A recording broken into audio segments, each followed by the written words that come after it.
Liquor కేసులో కుట్రలు తప్ప మరేమీ కనిపించడం లేదన్నారు వైఎస్ఆర్సీపీ లీగల్ సెల్ రాష్ట్ర అధ్యక్షుడు మనోహర్ రెడ్డి. ఒక ప్లాన్ ప్రకారం ప్రభుత్వం ఇరికించాలన్న వ్యక్తుల పేర్లను వరుసగా ఈ కేసులో చేరుస్తోందన్నారు. ఎంపీ మిథున్ రెడ్డి సహా అనేక మందిని ఇబ్బంది పెట్టాలని చూస్తున్నారని మండిపడ్డారు. సిట్ని ఏర్పాటు చేస్తే దానికి ప్రత్యేకంగా పోలీస్ స్టేషన్ ఉండాలని, సీసీ కెమెరాలు ఏర్పాటు చేయాలని, కానీ అవేవీ లేకుండా ఇష్టానుసారం వ్యవహరిస్తున్నారని ఆగ్రహం వ్యక్తం చేశారు. సిట్ అధికారులంతా పాలకులు చెప్పినట్టే కేసు నడిపిస్తున్నారని విమర్శించారు.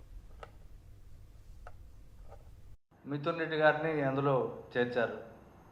తర్వాత అప్పటి పూర్వ ఎండి వాసుదేవరెడ్డి, సత్యప్రసాద్, విజయసాయి రెడ్డి గారు, మిథున్ రెడ్డి గారిని, వీళ్ళందరినీ దీంట్లో ఒక్కొక్కరినే నిందితులుగా చేర్చి